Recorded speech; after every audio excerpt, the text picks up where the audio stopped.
Beyrouth est en sursis. Un calme précaire règne sur la capitale libanaise. Sans président de la République depuis novembre dernier, sans vie parlementaire, le vide politique est total. Le gouffre n'est pas loin.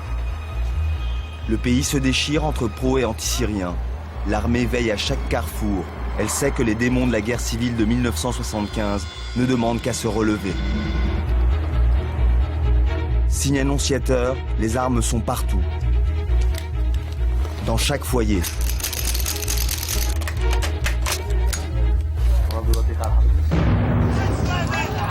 Le dimanche 27 janvier, une manifestation dégénère.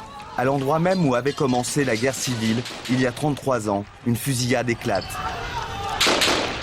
Les émeutes débutent sur l'ancienne ligne de démarcation, entre les quartiers chiites et chrétiens. Des tirs de snipers atteignent indifféremment soldats et manifestants.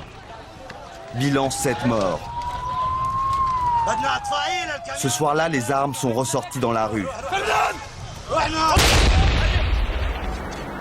Quand le Liban tremble, le marché des armes se porte au mieux. Aujourd'hui, la demande dépasse l'offre. Tout le monde veut acheter des armes, et pas n'importe lesquelles, des armes de guerre. Rendez-vous à Beyrouth Sud avec un trafiquant. C'est cet homme sur le scooter. Il nous emmène chez lui, dans un camp de réfugiés palestiniens. Excès de confiance ou facilité du petit commerce, l'homme ne vérifie même pas notre identité.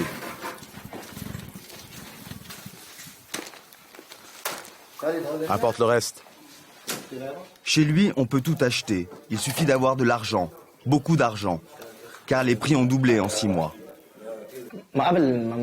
Avant la mort de Hariri, cette grenade se vendait entre 100 et 150 euros. Aujourd'hui, elle est à 400 euros. Ce modèle est passé de 200 à 300 euros. Cela dépend de la quantité que les clients achètent. La roquette RPG est difficile à trouver. Elle est passée à 1200 euros. La Kalachnikov, 600 à 1000 euros.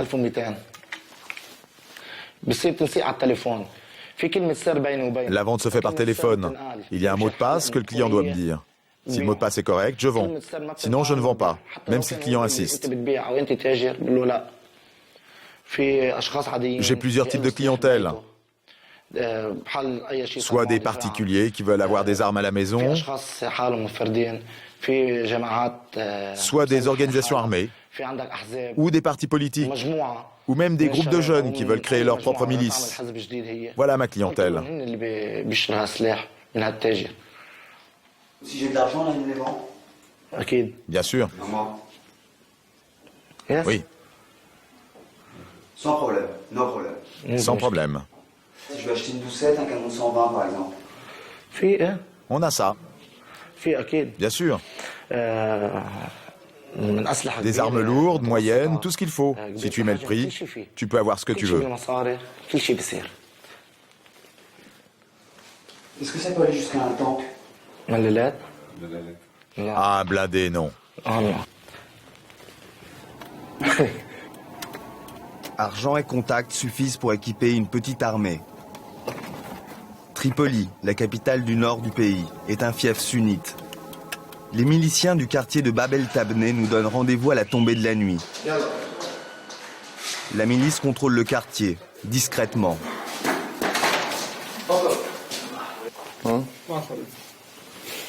Ici, on redoute surtout un retour des troupes syriennes, parties en 2005.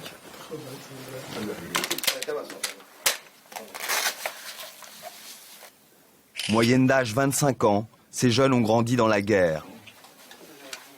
Cette région est celle qui a le plus souffert de l'occupation syrienne, celle qui a donné le plus de martyrs et qui a le plus subi la persécution des Syriens.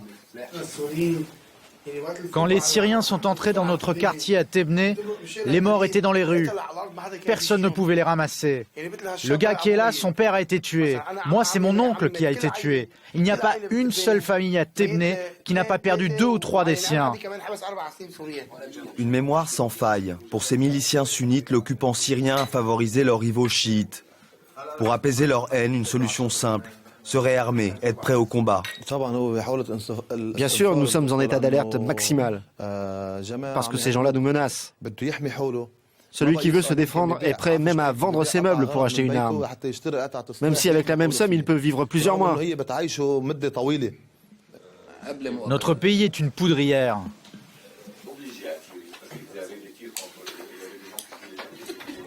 Direction un petit village dans les montagnes du Hakkar. Ici, la tradition règne en maître. Rendez-vous à la tombée de la nuit, la milice du bourg reste discrète. Les miliciens sont tous des habitants du village. Plusieurs familles y forment un clan, soudés depuis des décennies contre les mêmes ennemis, le Hezbollah et les Syriens. Un seul tir, tu vas voir un militia. Et tous sont prêts. Tout le village. Oui. Le fils du chef, Marwan, a 18 ans. 8 ans, j'ai tiré avec des cartouches moins faibles, des cartouches de chasse. Et maintenant, j'ai un M16. C'est à toi le M16, oui. Et pourquoi tu préfères le M16 que la Kalachnikov? C'est américain, elle ne bouge pas trop. Et c'est moins lourd. Et tu t'es déjà battu? Non. Non? Non. Mais je suis prêt à n'importe quel temps. Ils sont prêts toujours.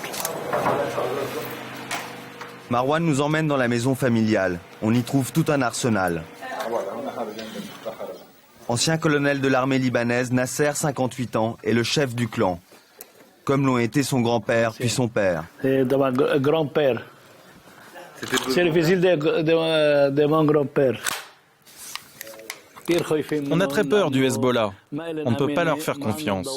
Ils n'ont pas de garde-fous. Ils sont sectaires, ils sont dirigés par les Iraniens et les Syriens. L'Iran et la Syrie ont la haine contre les sunnites, donc la communauté a très peur. Grâce à Dieu, nous serons à la hauteur du défi. On a même vendu les bijoux de nos épouses pour acheter des armes. Moi, je n'ai plus de bijoux, mais j'ai des armes. Tire, tire!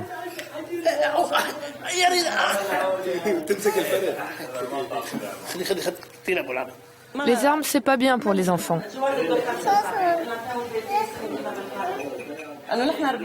Nous, on a été élevés comme ça. On portait des armes. On a déjà subi ça. Mais tu es pour quel parti?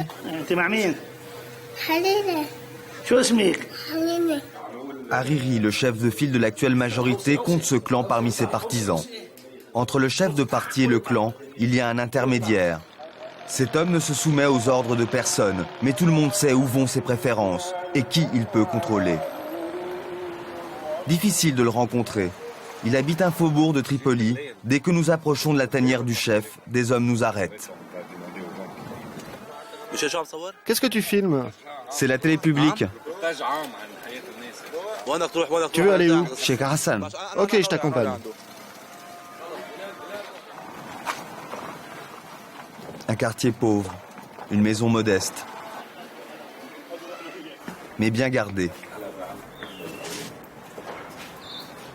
Hassan, le chef, 58 ans, est fier de ses blessures de guerre.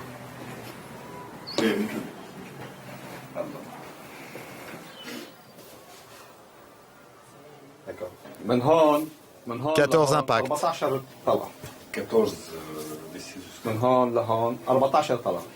Hassan est un fin connaisseur du trafic d'armes. Au Liban en ce moment, les armes, c'est ce qu'il y a de plus facile à se procurer. À cause du vide politique et de l'anarchie qui règne.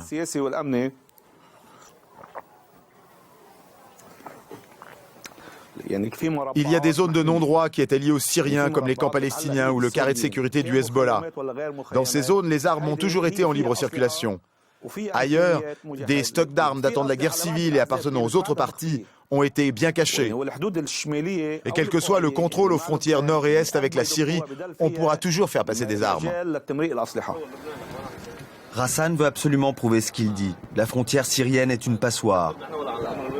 Je vais vous montrer que, contrairement à ce qu'ils prétendent, les Syriens peuvent faire entrer au Liban tout ce qu'ils veulent et faire ce qu'ils veulent. Regarde le petit pont où passent les trafiquants. Il n'y a pas de contrôle.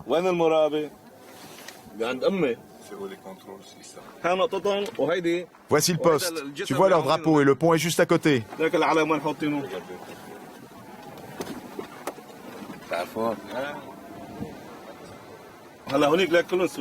Regardez, c'est l'armée syrienne. Bon, on va faire demi-tour pour éviter les embrouilles. Au premier plan, un militaire syrien. De ce côté de la frontière, aucune trace de l'armée libanaise. Tu vois pas qu'ils ne font rien? Il leur fait même signe de passer avec la main. Petit trafic, armes et terroristes islamistes. Tout passe. À quelques mètres de la frontière, une maison qui ressemble plutôt à un hôtel. Son propriétaire et ses fils ont été arrêtés. Tu vois la maison rouge? Elle appartient à un type lié à Al-Qaïda. Regarde, on voit bien le datier peint sur le mur. C'est un signe de reconnaissance pour ceux qui passent la frontière. Quand ils voient ce symbole, ils savent que c'est une maison relais. Ce camp palestinien au nord du Liban ressemble à un supermarché d'armes. Tout est à vendre. Il est contrôlé par les milices des brigades d'Al-Aqsa.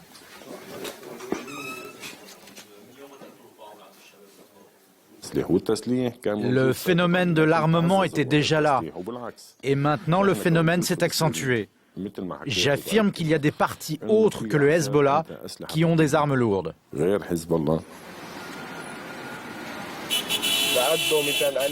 Quartier Shia à Beyrouth Sud. Tout le secteur est contrôlé par les extrémistes du Hezbollah. La milice du parti serait dotée d'armements ultramodernes. Rendez-vous avec un porte-parole du Parti de Dieu. Qu'est-ce que peut faire le Hezbollah pour faire respecter la loi libanaise, comme quoi les gens n'ont pas le droit d'avoir d'armes de guerre chez eux? Qu'est-ce que vous pensez de ça? C'est comme, si vous voulez, comme le général de Gaulle quand le gouvernement de Pétain existait. C'est-à-dire, expliquez-moi. C'est la résistance. Qui est Pétain, qui est de Gaulle? Senior et Pétain, nous sommes de Gaulle.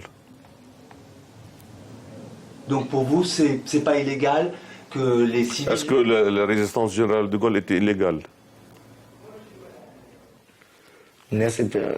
Quelle que soit la situation, moi, en tant que marchand d'armes, ça me convient. Surtout en ce moment, qu'il n'y ait pas de président, c'est encore mieux pour vendre. C'est bon pour le business.